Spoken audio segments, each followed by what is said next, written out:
fuck you got in your side, goddamn body. Bring it out right now. Everything you got in your fucking heart, your soul, bring it out right now. Everything you got. This last battle, the last of 5 Sundays, is reserved for only the strongest, wisest, and most cunning competitors. The favorites are here, but as long as you make it to Sunday, an opportunity exists for you to rise up, gunned up, and change your reality through force of will and gunfight skills.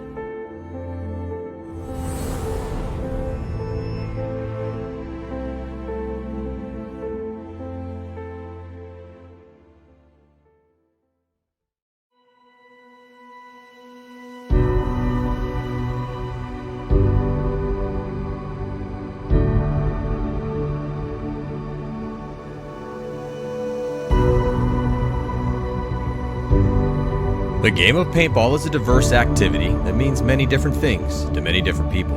But to a team originating out of Canada, Edmonton Impact, it means one thing above all others: a quest to be the absolute best. Their adventure started back in 2003 in the rookie division. Split with Team Peg Factory. We are from Edmonton, Alberta. We're Canadians, right there. We do a lot of training back here in Edmonton. Then after over a decade and a half of hard work and perseverance, their Canadian core, surrounded by a select group of elite imported talent, came to define dominance as they railed off 14 wins all over the world during a 4-year run. They hadn't just climbed the mountain, they had become the mountain.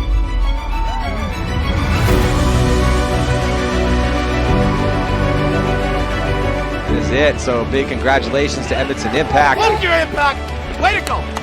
It says a lot. You know, I think about the boys and 10 years old playing, and you never dreamed of coming this far and how we've come. That after their success with the win in Vegas last year, they hit a slump with disappointing finish after frustrating performance. But changes were made and new players were brought in. Now re-energized and reformed, Impact's mission remains the same as it always has been: crush everyone on the way to the #1 spot and become the best team ever to pick up a paintball gun. Join us on the Impact Series as we dive into all the on and off field drama that drives this legendary squad and their journey to get back to the top. Brought to you only by GoSports.com.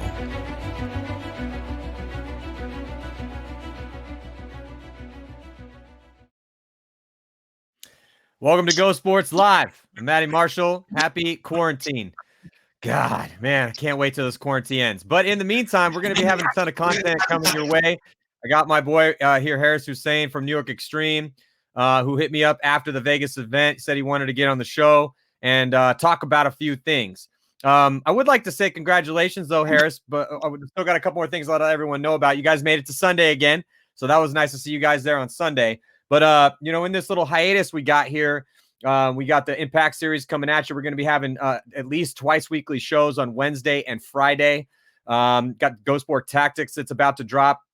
And like I said, a bunch more content as well, too, that we're hard at work. So work has not stopped for us here at Go Sports. So, Harris, let's jump into it, man. First of all, how are things in New York right now, man? How you feeling? Dude, I'm losing my mind. It's like day 3 in quarantine. I'm losing it, dude. We've been hanging out here now. Like I'm always doing something, working, traveling, whatever it is, right? And now it's like I'm like trying to Google what states aren't in quarantine, so I might try to go there for like the weekend and go play paintball, because like it's getting to the point where it's like, all right, I gotta do something. Like I can't, like, you know what I mean? At this point, I'm about to go in the parking lot, set up 2 bunkers, and just have a shootout out there.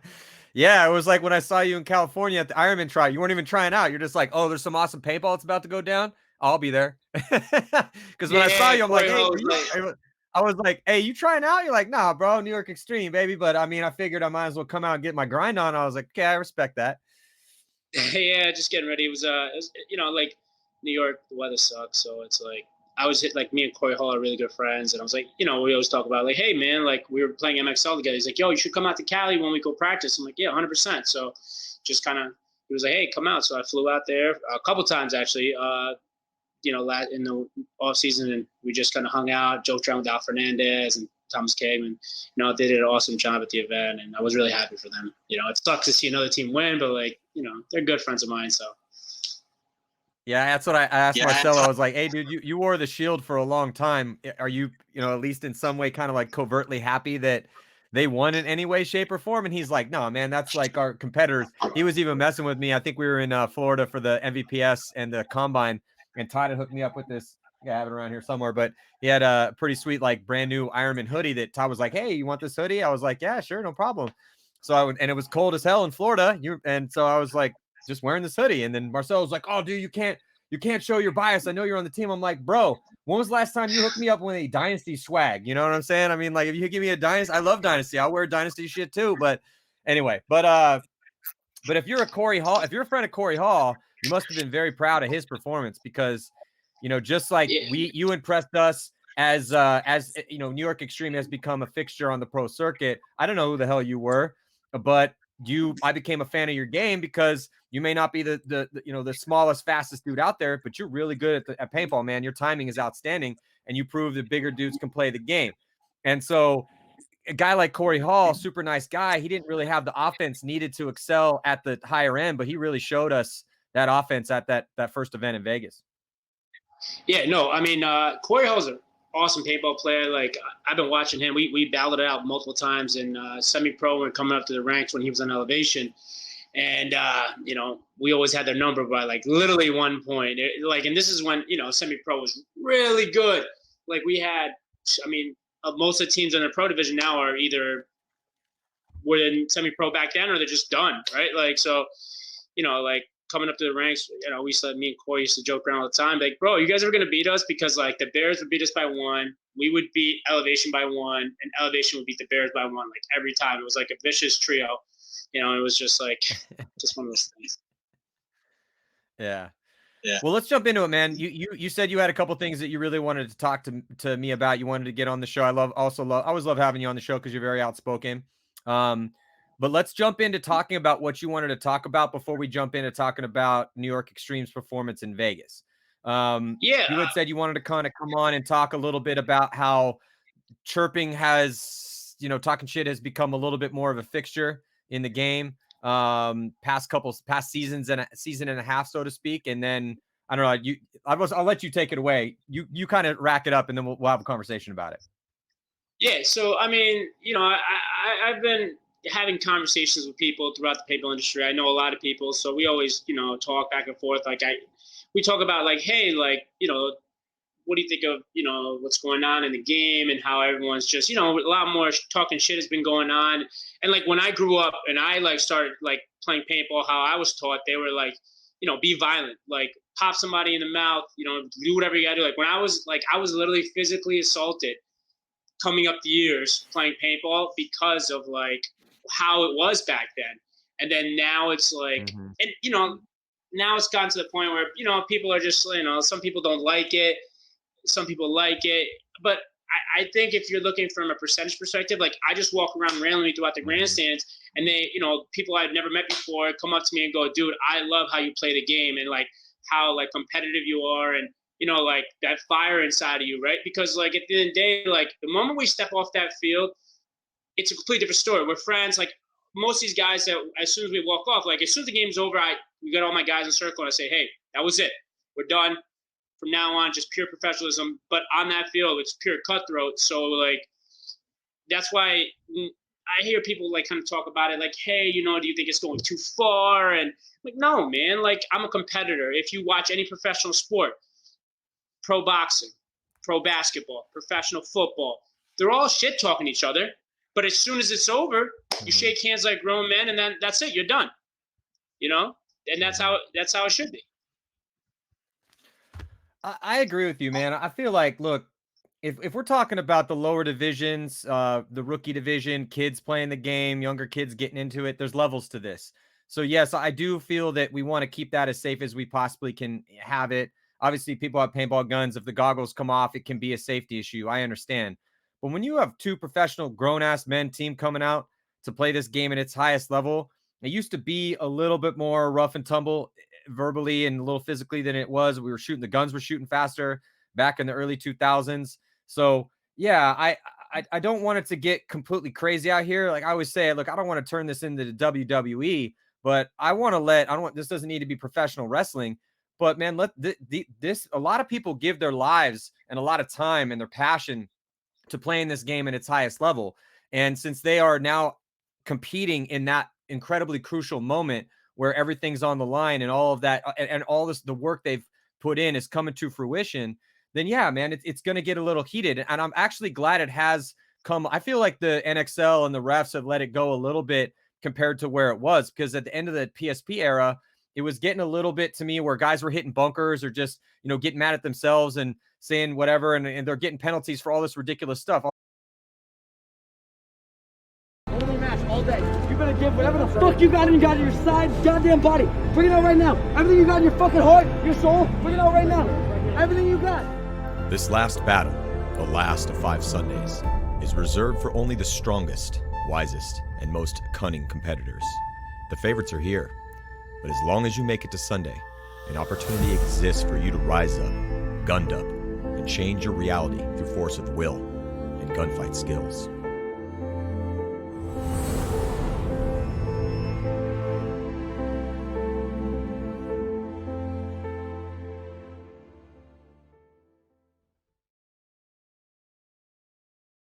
Again, apologies for the technical difficulties. Everyone's working at home. If they're not working at home, they're at home watching tons of crazy, sucking up all the bandwidth. Anyway, so I'm here with Harris Hussain. We were just getting into, I think it's a really important conversation because, Harris, I do agree with you. I think that people are kind of overreacting to this a little bit here. I feel that just because we're shooting guns at each other and we're playing war out there, that people expect us to be extra, child's play out there, extra kid gloves, extra vanilla. And that's just not paintball. It never has been. I don't think it should be, especially in the pro division, and especially if we want people to care about watching this sport. No other professional sport is like that. Every single franchise in baseball is good for at least 1 or 2 fights a season. It happens every single year. The Astros are going to get plugged constantly because they cheated the entire game. So whenever this damn coronavirus gets over with and we get out of this quarantine and we get back to sports, NFL, same thing there, about urging fighting. I don't want guys to tee off on each other, but to me, I don't like ticky-tack penalties for cussing. I think that's ridiculous. I think that guys need to, the refs and the league need to let the teams play and just keep it as safe as possible. If punches are thrown, we'll handle that. But I don't like seeing suspensions for baby headbutts. I think that's all a little ridiculous. We used to talk a ton of shit back in the day, and there was a very vicious clan-based rivalries back and forth based on regions of the United States. That's where this game came from. And again, no one just wakes up in the morning and cares about professional paintball. No one's like, oh, yeah. Oh, well, here we go. I'm in quarantine day 5. I really wonder what Harris Hussain's doing today. I wonder how New York is. That's not how the human brain works, man. That's not. We are emotional robots. I've said this before. I will say it again. We need to be made to care. The operative word here is made. Somebody has to make you care about something. And when emotions are showed, then and drama happens, you get sucked in. That's always been sports. Yeah. So to me, that's what paintball always has been. I don't want to take that away from the game. That's one of the reasons you guys are a fan favorite. And it's not even just fan favorite. It's like peers favorite. People have told me off camera, no cameras on. We're drinking beers. We're just hanging out and having a good time, talking about stuff. And they're like, oh, I'm like, what do you think about this guy? What do you think about this team? And these guys will, say, yeah, you know what? I may never admit it, but I really like playing New York Xtreme because they get me excited to play. I want to play those guys. They talk tons of shit, and it's fun to play those guys. Am I going to let them get in my head? No. But do I get excited to play them? Yes, because if they're a little older, it's a throwback to when they first came up. And if they're a little younger, look, that whole, I understand the whole mechanistic, keep your head down, don't get super hyped up, try to play like a robot. I get how you want to try to be stoic like that, but that's not reality for a lot of, I wasn't that guy. I was a hype player. I wasn't the guy that was over here meditating in a corner. I'm the guy, punching everyone in the chest, slapping dudes in the face, getting slapped, being like, hey, let's get up for this next match, man. This is it right here. This is our moment. So I like that we're having this conversation. We did get cut off a little bit, so I want your thoughts on this, but you guys are definitely are king shit talkers here in professional paintball. So I want to see where your head's at with this, but I agree with you, man. I think that should be okay. I mean, so I've actually written down a bunch of stuff right here because I kind of want to explain a certain and give you my thought process, because what happens is like paintball before NYX came into the pro division, It's a little bland. Mhm. I mean, call it what it is, right? Nobody was like out there shit talking. You know, I think the farthest I ever got was like the one time Matt Drew walked past Trevor Rizzer and said like, "Suck it" or something like that. And that was like, and like ran past him and said it. And I was just like, you know, and then like we came in and we're shit talking. So like, let me like a couple things I want to talk about. Like, I can't tell you the amount of pro players that come up to me and they go, "Wow, dude, I love literally watching you guys play." And like we literally like he's like, "Bro, he's like, you're one of my favorite players to watch and one of my favorite teams to watch." He goes, "I don't watch any other teams play." He goes, "You guys are literally the most exciting." Like, I'm a professional paintball player. I'm not a professional fighter. That's not what I'm training at, right? So like the one thing I will never condone is physical action on that. You know, don't get me wrong. If somebody says something that's really crossing Yeah. the line, I Yeah. promise you it will get dealt with. But across the parking lot, because I'm not trying to get suspended by Tom Cole, because I know he's waiting for that suspension. Not gonna happen, Tom. If you're watching this, not gonna happen, dude. I'm too smart for They're that. begging to put you in paintball jail one of these days, Harris. They're trying. I promise you. And you know, even when Goldman did that, he face bumped Rainey. Come on, man. Like, suspend him for a match. That was the worst thing I've ever seen. Now, like, there has like we watch like you know like any professional sport. You sit there and you go, you know, like there's always gonna be shit talking before the match, Yeah. after the match. You know, you shake hands like grown men. Like we were playing X Factor in the last one, right? And it was going crazy. I'm shit talking LJ because he was just unfortunately the guy, right? Like he was the one of the last guys that'd be alive, and think like Yeah. it all Poor started LJ. because Nicest Cole nicest ran. guy on the team too. Well, there's like a Yeah, lot of no, nice guys. I don't mean to interrupt you, but LJ's a nice dude. Smiles all the time, like not really causing problems. But yeah. yeah, yeah. No, I mean, and so, like, we were talking, and he, like, we're shaking hands afterwards, and he's laughing, and I'm laughing, and he's like, bro, he's like, thank you. He came up and said, like, thank you, and I'm like, for what? He's like, bro, he's like, you got me all pumped up. He goes, I love that. That was like one of the funnest matches I've ever played. And I said, you're absolutely right. Me too, bro. Like, that was awesome. And then, like, I'm playing, and the refs, like, literally will come up to me with, like, it's like 30 seconds and go, yo, can you not punch this guy in the face? And I'm like, yo, guys, listen, do you think I'm that stupid? Like, do you think if I wanted to punch him in the face, I'm gonna do that and destroy my team's chance of winning? Because without me, you know we ain't winning. You know what I mean? Huh? Yeah? You know, and then like I talked to like we have like so many conversations about it, and then like I don't want the refs or I don't want Tom Cole to put like a crackdown on it because you can't like I swear to God, I can't tell you how many people come up to me too and they go, dude, the only reason I have Go Sports is to watch NYX. And I go, you're 100%. He goes, I would not watch it without you guys. And then like Tom Cole comes up to me and he goes, Harris, well, when's enough, you think? And I go, like, we're all sitting there talking. I go, hold on, Tom. I've watched you play 10 man. The shit that you say to these people when you're actually playing the sport and the 10 man is, I'm like, Tom, I'm like, I'm your student. You know what I mean? Like, I'm your student, you know? And he starts, I'm like, Tom, I'm nobody compared to you. You're like, and when you're playing, like, I'm afraid that you're going to catch a freaking murder charge out there. And you know what he did? He took his beer, just like this, put it up in the air, and he walked away. And he goes, you're right. And I go, yeah, Tom. I'm like, this is an adrenaline-based sport. And then, like, and that, I was like, we were sitting there watching that fight break down in the finals. Some dude gets sucker punched. Everyone in the paintball industry knows about it. And I was probably about, I don't know, probably like 15 feet away from my face when the kid got hit. And I watched it, and I was like, wow, that dude got hit hard. We found out what happened. And all of a sudden, people are coming to me like, where were you? And I go, hold on. I'm like, guys, my reputation is based off of on the field. Off the field, I'm like one of the nicest guys you ever meet. Like, you know what I mean? We joke around all the time. Like, I'm not that type of person to go and just cause trouble. My job is cause trouble in that rectangular area you call a paintball field. And then once we get off, we're grown men. So I don't want like anybody to like think that like that we should start having them limitations on the shit talking, because I think that's BS. Because now what you're going to do is you're going to limit it, and it's not going to be fun anymore for anybody.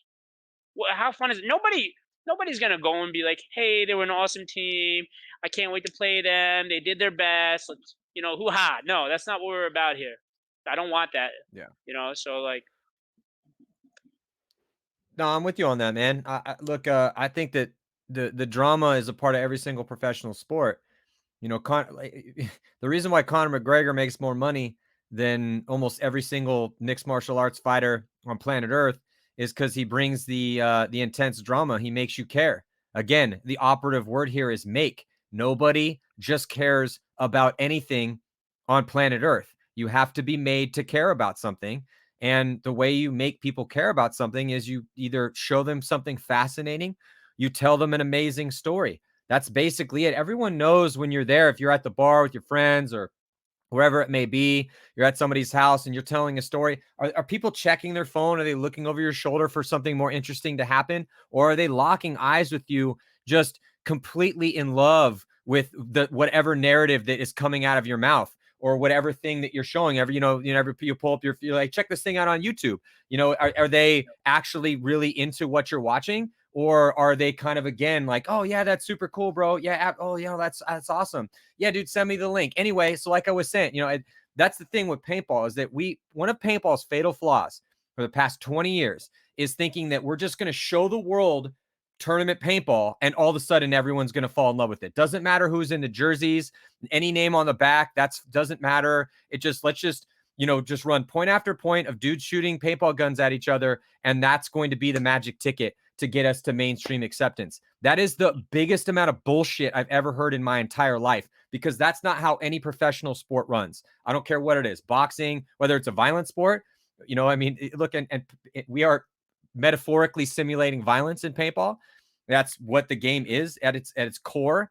Whether it's football, baseball, hockey, any of this stuff. I mean, are you kidding me? Fighting is part of hockey. And the whole NXL format and the way it's timed is based off of the original thing of hockey. But again, I'm not saying, I used to joke though. I did joke back in the day. I was like, which I thought you'd dig this, but we used to joke because back when, maybe mid to late 2000s, when the NXL or, the X-Ball format had been around for a while, and we've been on TV a few times. And I'm like, all right, you guys really want to make this super popular? Take the face masks off. Everyone use autocockers and allow fighting. Would you not watch that? Would you not pay to watch that? You're telling me you wouldn't pay 100%. To watch a gunfight with autocockers, with everyone just wearing goggles like we did back in the day? I even have some, I think I have lying around. So you're telling me that if dudes were rolling out there just wearing goggles, shooting autocockers at each other, and if you were like, oh, you talking shit? Oh yeah, you want to go right here? Let's put like in hockey, put the guns down, and then you throw. You tell me I would pay so much money to watch that. And I love paintball, and I get paid to watch paintball. I would pay money for that. So again, I was kind of joking. If we did that, I'm gonna tell you right now, I would probably be on everyone's fucking hit list, because then I would have to fight probably about 1,000 fights a freaking day, because it would be that bad. You know what I mean? Like I might have to go train box. No, well, you'd have your enforcers. Back then it was like, well, it would be basically a bunch of Nicky Cubas, Rich Telfords, and Mike Paxtons on everyone's team, and then like you'd have your Oliver Langs and your Archies and your Colts, or your Ryan Greenspans, the little guys, but getting protected by the enforcers. Like you better not. You're gonna touch Archie, I'm gonna make you swallow your teeth. Like that's basically how it would be going down. I never told Rich Telford this, but.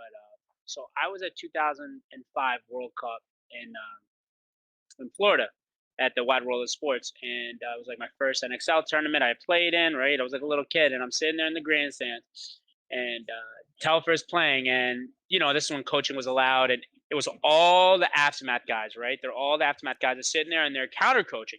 Rich Telfer literally walks over there and goes, "I might lose this match, but I'm going to come over across this net afterwards, and I'm going to beat your asses when I get over there." Okay? And you know what they did? All the aftermath guys, literally before the match was over, took off, gone. And now I'm like a little kid, and I'm like, I like that. This is awesome. Like, this is amazing to watch that go down. And it like inspired me to be like, and like little stuff like that you'll never forget as like a kid. I'm not going to remember everything, but I remember stuff like that. And it's like I don't want to condone any physical altercation that goes on in an Excel, right? That's not what we do here. But at the same time, we are a violent-ass sport where you're gonna get aggravation, you're gonna get adrenaline pumping through your body, and it's hard to control 5-on-5 human, 10 human beings. You lock them up in this 120 by 150, say go shoot at each other. Oh, but then also, hey, by the way, play nice. It's just unrealistic. Like, what are you asking for? You're literally asking for it. You got to let us be who we are. Some guys, you're going to get like, your painters or whoever, right? They're more, like they have their controlled system of how they think the sport should be played, right? Like they think You put your head down, you go out there, you go do your job, turn back around, you come in this pit, and you go do it again. Russians are the same way. Us, nah. We're out there. We have a job to do. We have to Not the New entertain. Yorkers. No. I mean, we have a job. Like at the end of the day, we have to entertain, right? Like I'm a professional athlete. I need to entertain. I need to make sure that there's people sitting in the grandstands coming to watch us. And on top of that, I'm a little crazy. So yeah, I mean, I black out half the time. And after the match is over, I always apologize to all the guys and we laugh about it and about who we're playing and Yeah. stuff. But I mean, that's just part of the game. Yeah. I really do. I think it is. It always has been part of the game, that there's always been an edge to it. I feel that to try to make it as safe as possible, that edge was dulled. We nerfed it a bit. And I think if we have to have a long conversation with ourselves. I'm glad we're having this conversation. This is not going to stop, but we have to have a conversation because, again, if we're asking the mainstream public, because everyone's always like, oh, what, paintball should be bigger than it is. I love paintball. Everyone should love paintball. And it's like, okay, well, it's not that simple. And as somebody I'm the person that has to try to explain this game to the populace, and I've been doing this for a long period of time. It's incredibly difficult because there's so many different things that are happening all at once. And it's look, I love watching jujitsu matches. I could literally just sit there and watch two dudes doing jujitsu, and I think that's fascinating. Most people think that's super boring. I have friends that think that not just jujitsu, but that mixed martial arts in general. They'll watch the UFC and they're like, oh, these are hardcore dudes that have played professional baseball. These are guys that would get in a bar fight, and they're like, yeah, I don't want to watch naked man wrestling. I don't even know what's happening. And this is now in 2020. So if we think that all of a sudden we're just going to show people paintball and just watching five dudes shoot each other behind a bunker is why aggression is important in sport as far as getting people to care about it. But if it's like we're just going to watch 5-on-5 dudes gunfighting in bunkers for 5 minutes, like that's like watching jujitsu. You really have to know what you're watching in order to enjoy that. So when you do have these regional rivalries come out and these stories, it's like I've said this many times, and I'm going to keep talking till I'm blue in the face about it. To me, it's called the 5 fingers of the sports marketing fist: heroes, history, ongoing narrative, spectacle, and statistics. If you follow the history of any sport, those things, they form a fist to punch people in the face, to get them to give a shit about whatever it is that's happening out there in the framework and the narrative of a sport. So that's the same thing with paintball. So, again, longer conversation, but I'm really glad that you had brought that up and you were like, hey, get me on the show. Let's talk about this, because I think this is stuff that, that still we need to discuss. So again, but that's one of the reasons you guys are fan favorites. So, I could keep you here all night. We could definitely, discuss this for a long time. I don't know how long this quarantine is going to last, bro. So I may need to bring you back on the show. So I don't want to exhaust every single thing you and I could possibly talk about. But I do got to ask you, let's talk about the last performances. And if do you have anything else to say on this? I'm just saying, keep doing what you're doing. Again, I don't want this to descend into complete chaos. We don't have to be fighting out there, but I want to let it be what it is. And what it is a very intense thing. And I do not like it when the shackles come in from the powers that be. And I don't want to beat the NXL up, because I think if you go back, and I've been here the whole time, if you look at what was happening in the late stages of the PSP and the early stages of the NXL, that's why I got to tip my hat to Jason Trozen, because he was a player. So yeah, he needs to keep, a handle and make sure that they have control of things, that it doesn't devolve into some gnarly gang fight every time that we go out there. But that being said, we are trying to entertain people and get people to give a shit about what's happening out there. And we need to let it be what it is. It is a very intense emotional activity participated in by very highly aggressive, crazy people, and that have been spending a lot of time working on this, on their craft. And they want to, hashtag #PatCraft, but they want to get out there and they want to have their best showing possible. And sometimes that brings the demon out, man. That part of paintball is purging the demon, bringing that beast out of you. That's why we play this game, to purge it, to let it be known, to put your stamp on the sport. And I'm actually glad that it's gone the way that it's gone. And it's going to be a fine line. It's never going to be necessarily decided. I mean, baseball, hockey is still having this discussion right now, especially with the head trauma stuff coming out. So, how much is the enforcer going to be a part of hockey? That remains to be seen moving forward. But let's jump into talking about the team. I would like to say you told me that Tim Stetzel was going to be your new star. And he came, this has been one of my phrases this year, is as advertised, because I feel like there's been some as advertised stuff that's happened this year. And you told me before the event, you're like, hey, Matty, I need you to watch Tim Stetzel because this kid's going to be, he's the second coming. Give him a couple seasons. Like, he's going to be our rock star. I'm like, and he might surprise you right away. And I was like, as I say to everyone, let me see it. Okay, cool. That's awesome. Everyone tells me all the time how great such and such is going to be, or how good they're going to play, or this or that. So, you know, to me, it's like, don't talk about it, be about it. Actually, I want you to talk about it and be about it, which is why it's fun to watch you guys sometimes when you're playing well. Anyway, I thought Tim Stetzel handled out there, dude. He looked really good. So I'm looking forward to watching him as things progress once we get out of this damn quarantine. But let's start there. Let's talk to me about your boy Tim. You know, where did he come from? How did you guys pick him up? He's looking really good out there early on. I like it. So Timmy, actually, after I said that to you and you went on the webcast and you're hyping him up, he's like, dude, he's like, you're killing me. He's like, now you told him that, you know, he's like, I got all these people looking at me and they call me like, you know, like I'm Neo and you're Morpheus, handing me the blue pill, you know what I mean? And he was, and he's like, dude, you can't be doing that. And you know, and Timmy, I just talked to him honestly a little while ago. I'm like, Tim, well, Matty's gonna ask me about you. What did he say? He's like, you know, you know, you mention me, but like, you know, just try to keep the spotlight off me. He's like, he's a very What? Tim. That's is, not very New York yeah, to keep the spotlight off me. What are you talking about? No, You need to because be like, put the spotlight on me. no, he's very you know, he's coming into the league and he doesn't want, you know, he just wants to come in there and he wants to kill. Honestly, Tim is very much like me. Like he just wants to play paintball all the time. He wants to play every day if he can. He wants to put the work in. He actually came from a team called Preferred Mob, and last year, I mean, we've been playing against Preferred Mob. They're a semi-pro team for seasons, right? Like, I mean, 5-6 years.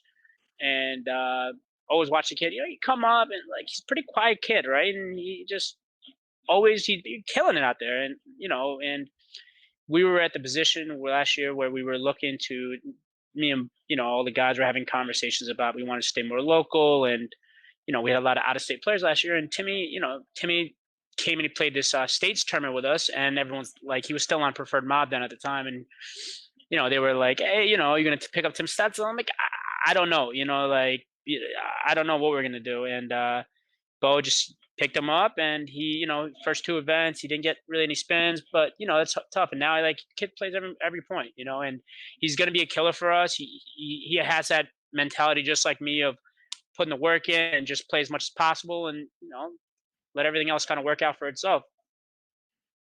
Well, see, this is what I look at.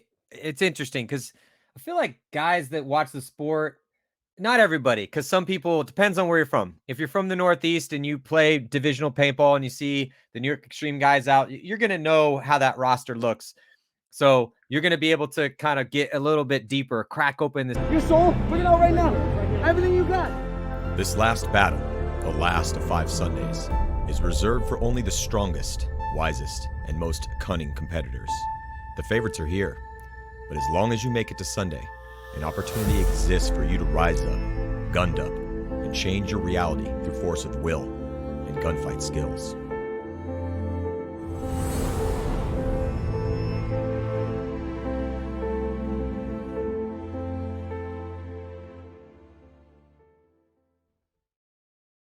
All right, and we're back. Man, this conversation is good, so I hope the tech gods don't screw us over here any more than they already have.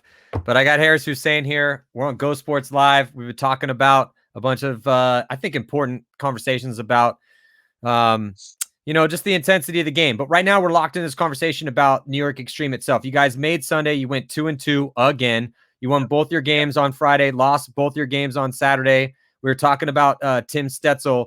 But I was about to go up. I wanted to say, look, man, if you go man for man, similar to the Ironman, yes, they just won the event. I'm not saying I called that. No one called that. They didn't know that they were going to win. But what we did, and I feel everyone was saying that they might even be better this year than they were last year because they had guys that were hungry, guys wanting to prove themselves, guys buying into the system with big chips on their shoulders who were very talented and were, you know, had spent enough time in the grind and about to emerge from their cocoon. Sure enough, they win the first event. It's a crazy story. We're going to be discussing that, obviously, because we got some time with all this damn coronavirus stuff, putting a giant pause on probably what could be one of the most captivating pro seasons ever. So just going to give us more time to build all the drama. But when you look man for man at who you're the starting 5, and Harris, I don't mean any disrespect at all to you. And I really love you. I love you. I love your game.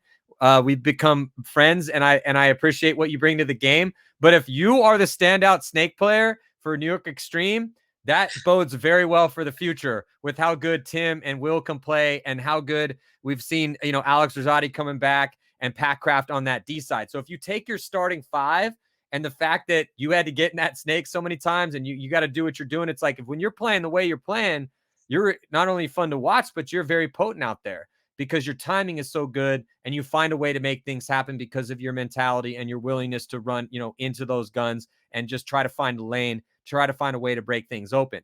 But when you break down your starting 5 and the fact that you have Rosati and Pat Kraft, depending on exactly what position and what's happening, D side, and then on that snake side, you have Hennessy and Stetzel now, who, like I said, that he came as advertised because I was very impressed by Stetzel. I've been impressed before by Hennessy. I've been impressed by Pat Kraft. Obviously, Impact was impressed enough by Rosati to pick him up at like 20 years old. He needs to learn how to communicate a little bit better. But that being said, like that's your starting 5.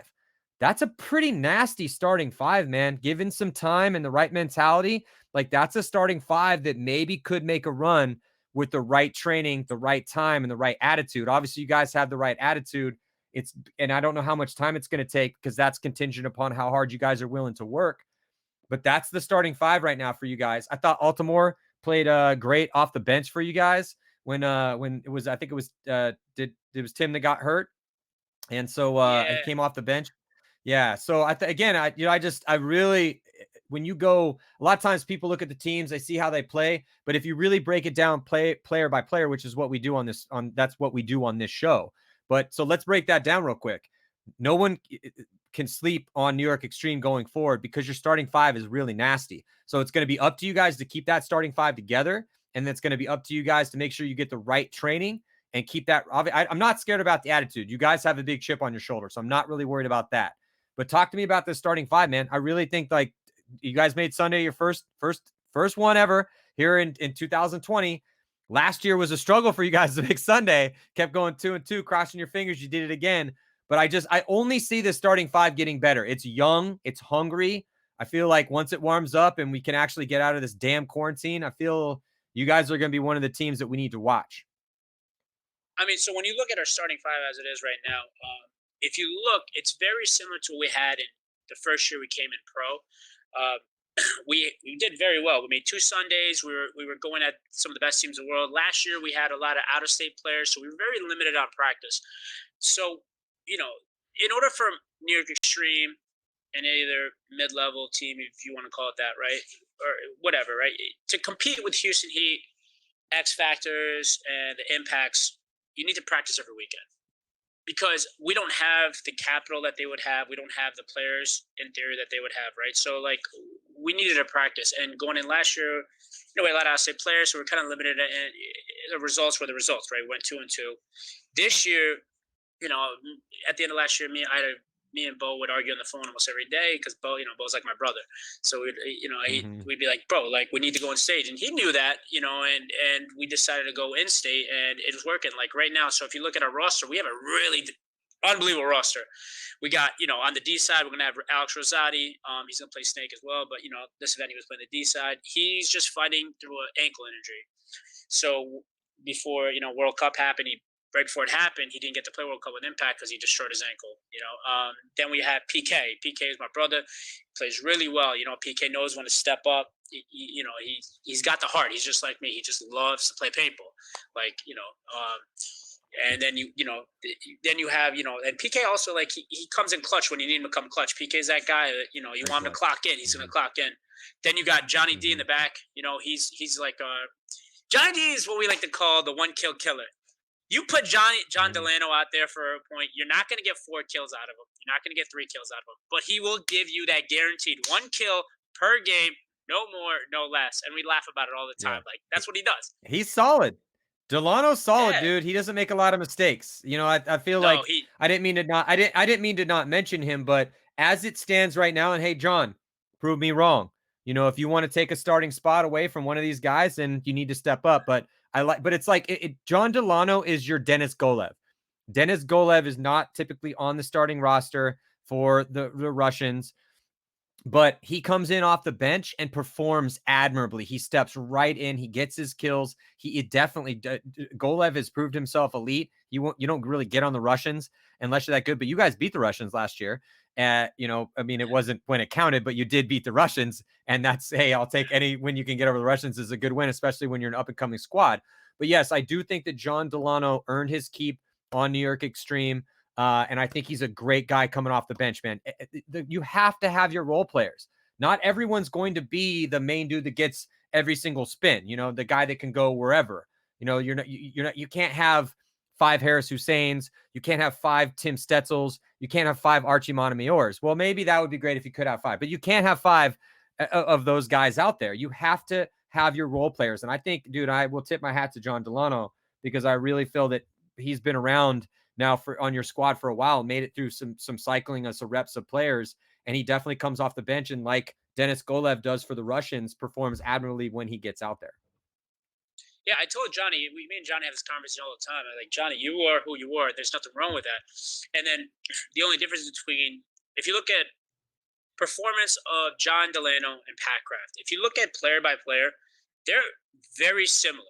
The only difference between those two players is Pat will go offensive, where Johnny's very defensive at all times. And I told John, I said, John, you're the same player. He knows it too. He goes, the only difference is just take your game more offensive.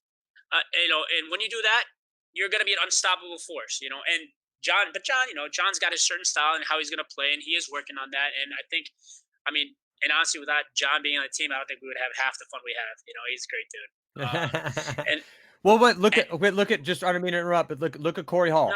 Corey Hall was a little bit more of a defensive minded player. He was offense, but he's a little more offense than John, obviously a lot more offense than John. But the knock against Corey Hall before this last event is we didn't know if he had that elite level number 1 attacking ability. And I'm not saying John needs to go play the 1 on the D side, but just being able to play on your toes is a big asset to a team that's trying to go deep on Sunday, because you have to have that ability in. If you look at who plays the 2 and 3 for a lot of these teams, they have that capability. I mean, look at Meter Ninos for X Factor.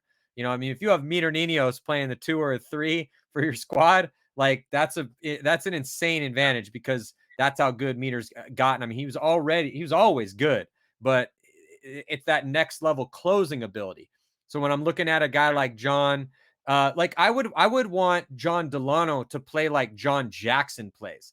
If I was you, I would be telling John Delano, I'd say, hey, Delano, I need you to go back and watch a ton of tape on AC Dallas and John Jackson, because Johnny Jackson plays like I need you to play. Because if New York Xtreme could get John Delano or whoever plays that role to play like John Jackson, you guys are going to go deep on Sunday, man, because you are starting to have the threats needed to contend. You know, so so that's what I'm saying. But that's where you guys are at. You know, I mean, if we go back to last year, which again, you guys are super fun to watch, but you guys took 13th overall last year with a 13th, 3 12ths in a row, and then 11th. And you guys basically would always go 2 and 2, and you always be crossing your fingers, hoping that rooting some team on come Saturday afternoon, hoping that the stars align and that you guys would be able to get in. But here we are after one event, and you guys have made it on to Sunday. Let's talk about, again, because you and I we could be talking for hours. And again, I don't know how long this quarantine is going to happen, bro. So I may need you to come back on the show. We are actually going to be doing, you know what? I do want to bring you back on the show because, I like having you on anyway, but we're doing this Go Sports Tactics show coming up here, where we're going to be breaking down games and moves. And I think that there's a lot of guys in the divisional ranks that want to, emulate your style. Again, you're not the smallest, you're not the fastest guy. You did drop some weight and you look faster this year than you did last year, but your timing is what makes you an impact player. It's what makes you a threat out there. So I think if we could break down some of your moves and what you're thinking during those moves, I think that would probably help out paintball in general, because there's guys coming up the ranks that could emulate that. I just think it would be a really cool thing. So I'd like to have you come on for that. But let's talk about how you guys did in Vegas, because it was kind of an interesting story. Your first 2 you start off the event with 2 rivalry games right out the gate. So you have to play the Do we Outlaws. not have a you guys used rivalry? to- Do we not have? I think we have a rivalry with pretty much everybody. with Name a team we got a well, rivalry. Is there a team? I don't think you had a rivalry with the X Factor until that match, because I think you have a rivalry with them now because you played them twice. They beat you twice. But hold on, we're getting there. Let's start off with rivalry number 1. So the New York Xtreme you guys started out as the New York Outlaws before you became New York Xtreme. And I love the move back to New York Xtreme because that was the original NXL franchise. I knew a lot of those guys. I'd spent so much time with the Blonskis and Nikki Vegas and Mr. U. I mean, I've spent a lot of time in New York hanging out with the OG New York Xtreme guys. So when I saw you guys bringing that name back, and then you guys came out with the same attitude that those, my favorite New Yorkers had, I was like, this is perfect, man. This is what we were missing. We were missing a Northeast team that just was out there, just lawless, just riding that line, having a great time. Anyway, it was some nostalgia for me because you guys definitely fit that mold, and that mold is the same. It's great. I love it. So, but before you guys were Xtreme, you were the Outlaws. And so then you go and now you have to play the Outlaws. And the Outlaws are one of those teams that are fighting for relevance, man. They didn't have the best event. They lost all their games, but they had some close matches. They're close. It's a longer story. I want to get Fred Berkeley on or Jeremy Salm on during this big break that we have to talk about stuff. But that is a rivalry for you guys, and you guys won that game 7-4. Then you go in with a super legit rivalry against another really good Northeast team that did outstanding. I mean, Revo made it to top 4. They took 4th place. And we will have one of the guys from Revo on. Stop it. No, hey, stop. It's not a rivalry. I'm just saying. There's no rivalry. Look, stop it. Okay, bro, well let's go for the let's go for the beginning. Let's talk about Trey. Okay, but I'm just saying before we go back to Trade My Gun, I'm saying unicorn shitting out a lot. No, I'm just kidding. Wait till you see. You think that's bad? Henry should be thanking God every day about this quarantine because when this jersey comes out for what I'm going to do for Revo, it's going to be nothing. It's gonna be ridiculous. There was a bet. There was a bet. Always a bet. There's no way. There was a bet. Why didn't you guys tell me? Oh man, you should have told me so I could have pumped it up on the webcast.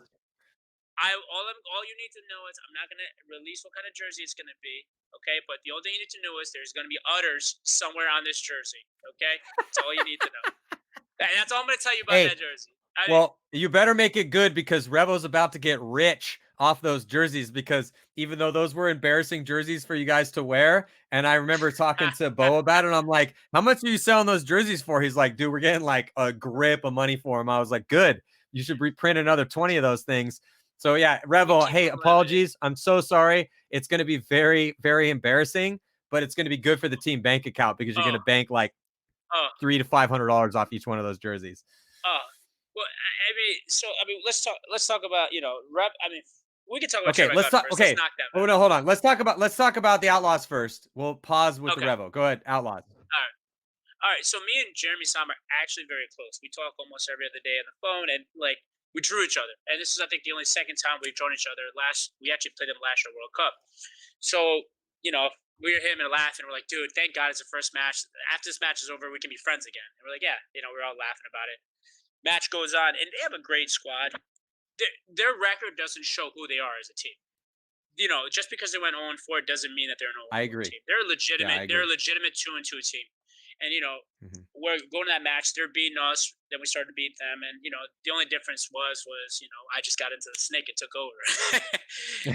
Just kind of. You're not wrong. You're not wrong. But like they just Trey My Gun. If you're playing Trey My Gun, and I'm New York Xtreme, my job is to play as many points against them as possible. Trey My Gun's a team that is very designed to having long points. That's what they want to do. They can't play a team really well that wants to play like 10 points against them, right? They're just not going to do well. But if you play a team like Trey My Gun's goal would be to play like probably 4 or 5 points, try to beat you that way. I'm not trying to do that against them. We need to play as many points against them, and this field layout just kind of worked out that way. And Jeremy's like the second year of having pretty much the same roster. He doesn't have to change roster, and Haber's a good snake player. You know what I mean? And you got Fred Berkeley, who's a beast. And then you have Dave Weinrob. They're all good. Their downfall is just you have Haber. Once you take out Haber out of that snake, you don't have a second weapon for them. Like that's it. They're Mhm. done. Like, and once they get one more weapon on that side, and then even on the D side, they got I have a couple weapons, but it's very their style isn't that aggressive. And if you look at in general of any top 5 pro teams in the world right now, they're all aggressive teams. Yeah. So if you want to play that slow, methodical paintball, you're going to be in the middle of the pack. And that's what I said to my guys this year as well. We need to become way more aggressive. Because if you look at my team, before Stetzel came on the team, we got Rosati back. I was the only really aggressive weapon we had. Yeah. Which was a similar situation. It's like, all right, look, Harris is going to be probing. We don't know where he's necessarily going to be pushing, because I think that's one of the great things about your game personally is that it's going to be the center. Sometimes you go snake. I mean, you're kind of all over the place. And I think that that's a gigantic benefit for New York Extreme. But I definitely agree too, man. If we go back to last year's top 6, you have X Factor, Russians, Heat, AC Dallas, Dynasty, and Impact. AC Dallas is really the only team you could say is more defensive minded out of the top 6. Period. Maybe. Yeah. Maybe. Well, maybe. I and mean, that's but and that's a maybe. Hey, no. But yeah, exactly. Maybe. But I was definitely one of those people that, look, I know AC Dallas got beat up for, oh, they don't have a 6th gear. They're playing too much defense, blah, blah, blah, blah. But as somebody that had to go back and rewatch all their points, and this is why a lot of insiders thought that losing Brad was going to hurt AC Dallas. We could discuss this if you want, but having Brad as a guy who is aggressive minded, but when I looked at how BJ played, when I looked at how Matt played, TJ Danner, Ryan Hall, I mean, those are guys that actually, even John, man, like John Jackson. This is why I was saying to John Delano, hey, play the game like John Jackson plays the game, because John Jackson is willing to make the right move at the right time. So sure, they may have defensive game plans sometimes, but those guys still, you could make the argument that player to player, man to man, in the right situation, they will push that gas pedal, because, Matt Jackson's not going to put up all the kills. He's going to do playing completely counterpunch defensive paintball. That's ridiculous. That's not exactly how it went down. Go back and rewatch the games. BJ Henningberg also wanting to push the issue a little bit, but I totally agree with you. If you do not have offense in your bag of capable game plans that you can go to at any specific time, or when the scramble sets in. The scramble is so important, man. I feel like situational awareness drills, if you're not running situational drills, even as the highest level pros, you are not doing everything you need to do to try to win tournaments. One of the reasons that you have these teams that have prevailed at the highest level is they're so good in certain situations. A lot of that is the fact that how much time they have behind the gun. They've been playing for well over a decade, and they put themselves in these situations time and time again. So, but anyway, I definitely agree that offense is massive. And when you look at and with the Outlaws, I feel like, yes, a little bit more offense would be good for them. Revo, though, that's a team picking up Frank, the way Derula's playing, the way when they get Dan Zaleski back. I mean, O'Mara, like that's a team that likes to get on the offense. So then you guys move in and now you play Revo. So you beat the Outlaws 7-4 in a grudge match. And then now you go play Revo in like the real grudge match, apparently for another jersey bet, which I was not told about. Please, you got to let me know about this stuff. But yeah, so then that was a close game. So talk me through how you saw that game going down. So I knew every time we played Revo, like last year, we played them 3 times last year. And each time they beat us by 1. And it was like, we knew it was going to be a battle, right? So like I think first couple points they won. Then we started to come back, and then we won a couple. Rebel is that type of team that just, they're good players. I thought their downfall this year was going to be the fact that they had too many. Because, like, I personally like to run 6-7 guys max. Like, that's what Bo wants to run about, Bo likes to have a deeper roster. I like to run, I would personally on the team just have like 6 or 7. And I told Henry this. I said, Henry, you have too many players on your team. You're not going to be able. He's like, no, we're going to run about 6 or 7. And that's kind of what they did. And I said, well, okay. And I know how Revel is. Revel is the type, as soon as Zaleski's not there, they usually take Omar and put him on the snake side, or sometimes they'll filter Pike in there. And for some reason, they decided, because now they have Frank and Tommaso, to put Zupo, who's really a Dorito player, and put him on the snake side. And I knew it was, like if we were watching them play on Thursday against AC. Yeah, he did. No, Zupo played it well. And honestly though, when I was watching them play on Thursday against AC Diesel, they were getting the break speed off of them. And I was like, oh my God. I'm they're they're gonna get killed out here. And they went 2-2, got lucky, and snuck on 2. You know what I mean? And they actually should have lost to Trade My Gun and would have been a 1-3 team. But they lost in overtime. You know, it was ridiculous. It was a 5-on-3 that lost that. So anyway, Rebel moves on. Then we were playing them. You know, and then But they played scrappy. Harris, they played scrappy. Matt Derula played scrappy. Matt Derula played scrappy. No. And he saved Matt Derula. I love Matt Derula. We're gonna have Matt Derula on too. Killed it. Zupa played his ass off though, dude. I thought Zupa played good, man. Zupa really stepped up for them. Zupa played good. He played awesome for them. No. Trailer had a couple. I mean, again, you don't go deep to fourth place unless you get some guys that clocked in. So the fact that they had, you know, I thought I could point to different moments that each one of the starting 5 or 6 played really well. They had a light roster. They didn't have Dan Zaleski there, but yeah, man, we'll go deeper into Revo, but that is our 4th place team right now. They did lose to the team that won the event in the semifinals, but yeah, you're right, man. If you look at all of these top teams, it's like, again, we'll have a more diverse breakdown of this as we move forward, but you know, Ironman, Russians, Impact, Rebel, that's your top 4. You know, the Ironman went 3-1, the Russians went 3-1, Impact went 4-0. Revo goes 2-2 and takes 4th. They lose to you guys. They beat the Ironman. They beat the Outlaws. They lose to X Factor. Then they go beat Heat, beat Dynasty, and then lose to the Ironman in the semifinals. That's a pretty crazy run. And again, we're gonna.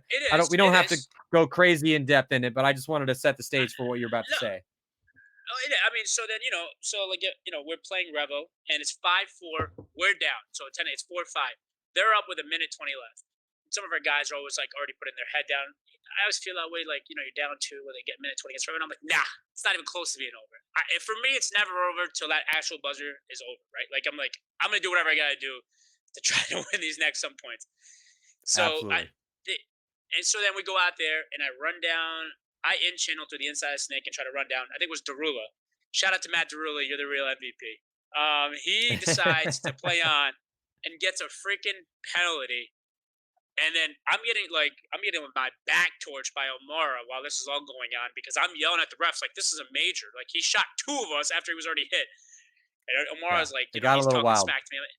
Yeah, it got a little crazy. And so then we take it overtime and we're up. It's 5-on-3. We're up. We should have smoked them. Both of our Snake players decide to run down the field and they get their wigs toasted. And then next thing you know, it's a 3-on-3.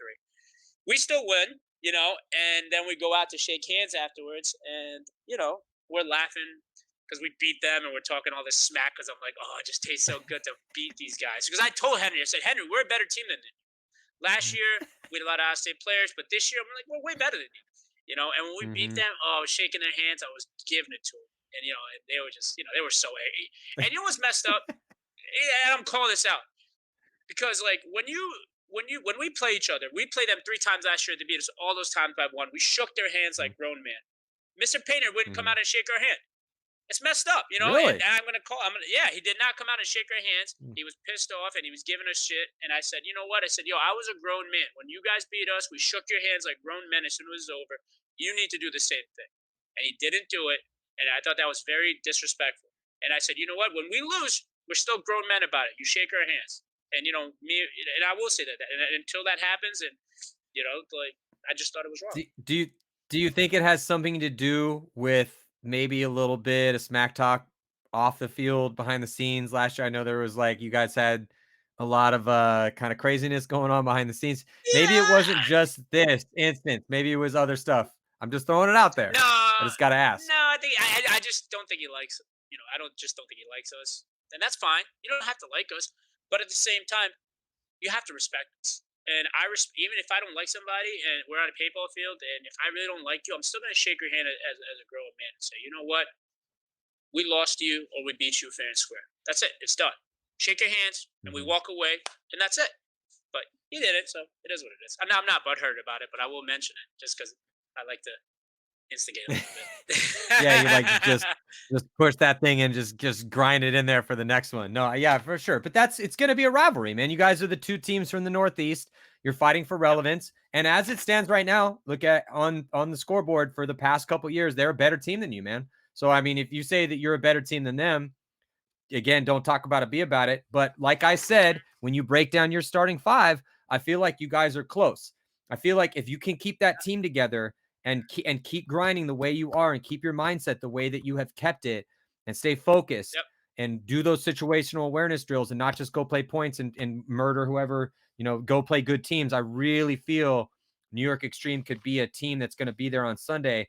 The issue, though, is that there's so many good teams right now. I mean, dude, Uprising is in 19th place right now. That's a team that went deep to the top 4 twice last year. The only team that didn't win a game at this last event was the Outlaws. They're 0-4. Uprising, Aftermath, DMG, ML Kings, Energy Elite, Columbus Level, Seattle Thunder, Infamous, and AC Diesel, every single one of those teams went 1-3. You guys are sitting at 10th place, even though your plus minus was not as good as some of these other teams, because you were able to win your games. You won 2 games. So you beat the Outlaws and you beat Revo. And as a hyped up team, you guys got hyped up for your rivalry games.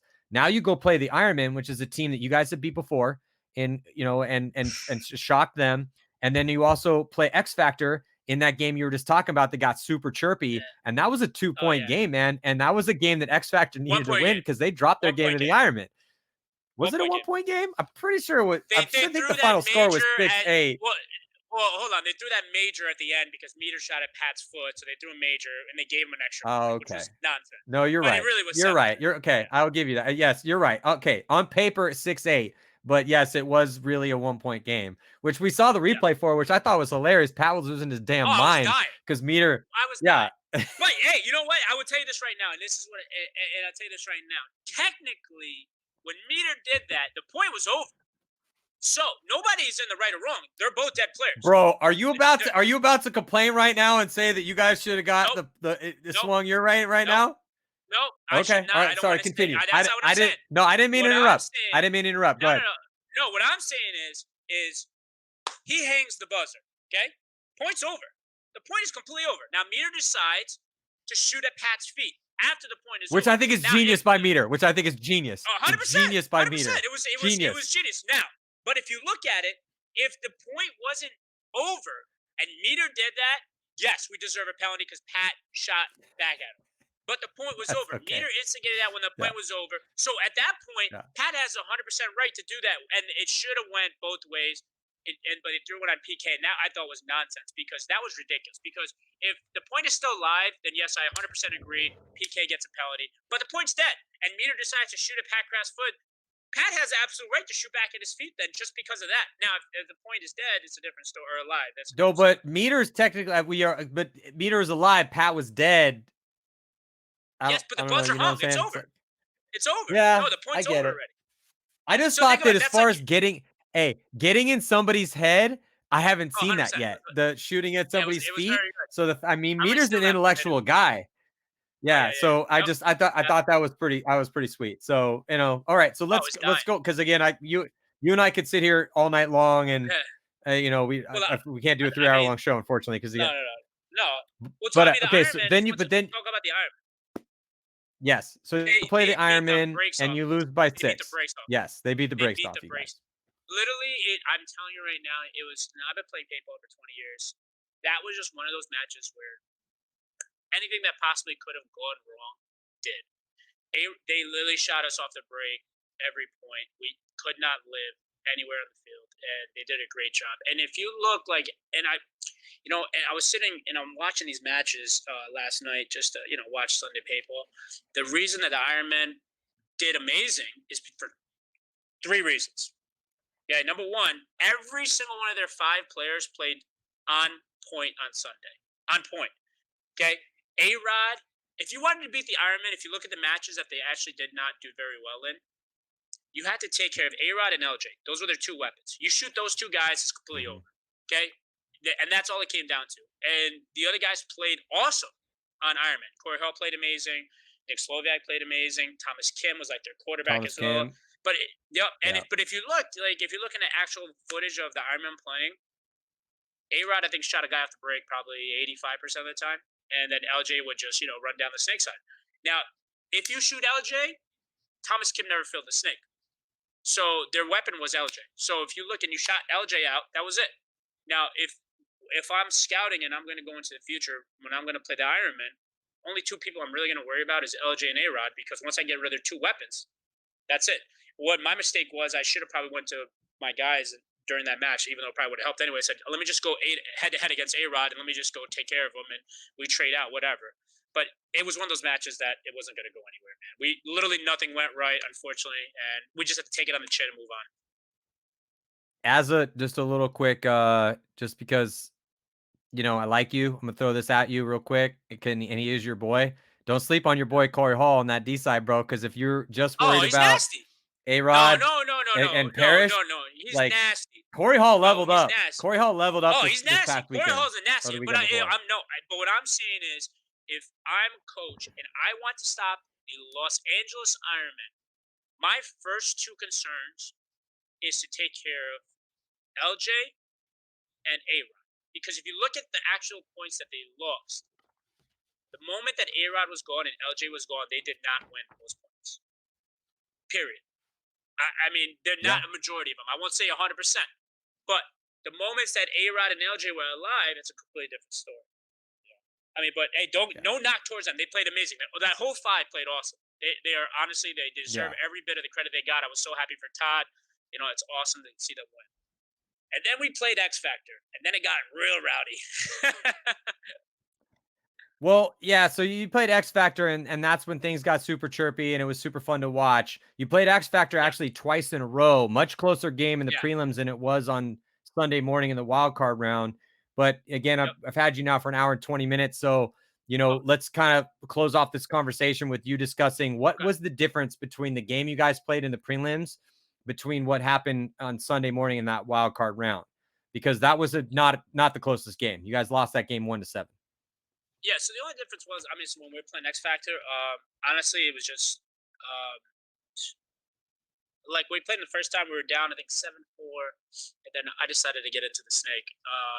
And I don't know, maybe I just got to play the front snake from now on. I don't know, you know, like it seemed, I don't know, maybe when I play the front snake, I guess we do really well. Hennessy's gonna have to put some weight on, I guess. I don't know what his deal is. Gotta put some weight on it, Willie. No, I mean they're a good team. It just came. Look, my paintball style is every guy will have every pro coach has a plan, right? This is the plan. But until you get punched in the face by me on the paintball field, then your plan doesn't work anymore. Then what do? You have a plan. But what happens when I punch you in the face and run down the snake side and shoot all five of you? What do you do? You got to adjust. You have to stop me. You still got to stop me. Yeah, but this is but this is what I'm saying about New York Xtreme is that yes, but look, if you're looking at the future of your team, if you as not the smallest, not the fastest, you're definitely one of the most aggressive guys out there. But if you are the guy who's, you know, doing what you're doing out there, once that everyone gets to full capacity and you have Rosati and Kraft and you and Stetzel and Hennessy playing as well as they all can play, people are going to have to take note of New York Xtreme, because I really truly feel from what I've seen individually from that starting lineup, and then plug in some of the guys you have on the bench, whether that's Altamore or Delano. Again, I feel those are capable players. And I do feel that even though you guys struggle to make Sundays, you change your roster up for this year. I really believe in your starting lineup. It is totally up to you guys, though, Harris, right now, to do the work required to get your team ready for the battle that's about to go down for the rest of the year. We don't know how long this break is going to be. We don't know what, obviously you guys live in New York. It's crazy here. It's crazy there as it is anywhere as far as this coronavirus is concerned. But the second you guys get out of quarantine, that's the starting 5 and starting 6, 7 that I can believe in. And I really think if you can keep the team together and do what you need to do, you guys are going to start making Sundays. But the league has never been deeper. We're going to be having a lot of interviews as we go forward. Again, we're going to be doing shows on Wednesdays and Fridays, schedule permitting. Might change depending on who the guest is going to be. We're going to probably have Harris come back on for Go Sports Tactics and talk about what he does and why he does it and how he does it. Not to necessarily blow your spot up, but man, this is how pro sports works. So you got to talk about it. But anyway, man, I really do. I love the moves you guys made to the starting lineup. I think it's going to be very beneficial for you guys moving forward. I can't wait to see what happens when we come to it. Looks like Richmond is going to be the next one. But that being said, we're going to have a ton of content. We're going to be a top 5. Well, we're going to Let be me way see it, past dude. top 5. We're going to win a tournament. We're going to win a tournament. If you, with the roster we have, we can definitely do it. I think you can, dude. If you get Revo's top 4 right now, if you can beat Revo and the teams, if you can beat the Russians like you did at World Cup, I feel your roster's better now than it was at World Cup. Then I do truly feel that you guys could make a run. But that is up to you guys. That's just potential, and as we know, potential doesn't mean anything. Potential is just a story that we tell each other of what could be. So it's up to you guys to try to fulfill that. But it's definitely possible. Anyway, Harris, big fan, man. Thank you so much for sitting in with me. I really appreciate it. Can't wait to have you back on the show as always. I love having you on. I love watching you guys play. Keep the fires lit. Anything last words? Yeah, of course. Last words. Go for it. I want to give a shout out to HK. Thank you for supplying us this year. It's been awesome to have you guys, to work with you guys. Planet Eclipse, again, for doing it big for us. Matt's Outback Paintball, Trade My Gun. We also have a brand new jersey company that we want to give a shout out to, Rise. They're awesome. Work great. And then we also have we actually have a booth every event now. So hey, come check out our new products. We're gonna have t-shirts, we're gonna have hats, hoodies. I've been hustling stuff on the grandstands. You're gonna see me like a New York City vendor out there saying, we'll definitely have them, but it's gonna get, so come check out our booth. We're gonna have that. You can also hit up our Instagram for any products you want. $10 t-shirts going hot, baby. NYX, HK, Blender Clips. HK, baby. All right, man. Like I said, Harris, thank you so much. I really appreciate it. And Virtue Paintball. Don't forget Virtue. Sorry. Of course. No, yeah, of course. Gotta get sponsor plugs, man. It's important, dude. This is how that's who supports these teams. Definitely support the sponsors, especially in this slowdown. Hey, go buy a gift certificate to your local paintball store or field. Definitely help support the paintball, because it's a small niche industry, man. It's not like they're operating on huge margins. So please help us all out here as we're trying to make our way through this craziness. But Harris, we'll probably touch base again pretty soon.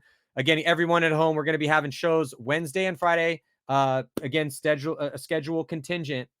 Also, the new Impact series is about to drop as well. We got Go Sports Tactics coming up, and some team spotlights coming up as we make our way through this crazy quarantine. Harris, again, thank you so much, and I'll see you guys next week.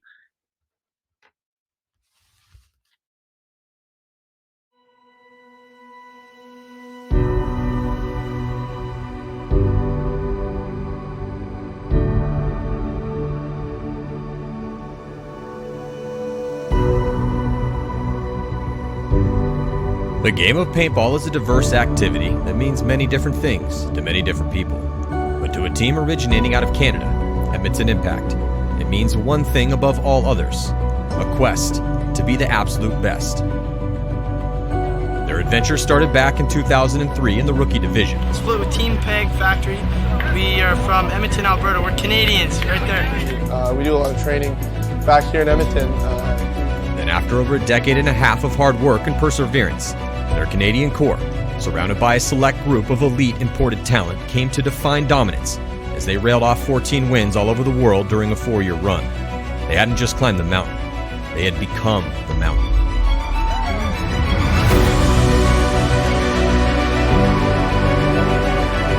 This is it. So big congratulations to Edmonton Impact. Look your Impact! Way to go! It says a lot. When I think about the boys and 10 years old playing, and you never dreamed of coming this far and how we've come. And after their success with the win in Vegas last year, they hit a slump with disappointing finish after frustrating performance. But changes were made and new players were brought in. Now re-energized and reformed, Impact's mission remains the same as it always has been: crush everyone on the way to the #1 spot and become the best team ever to pick up a paintball gun. Join us on the Impact Series as we dive into all the on and off field drama that drives this legendary squad and their journey to get back to the top. Brought to you only by GoSports.com.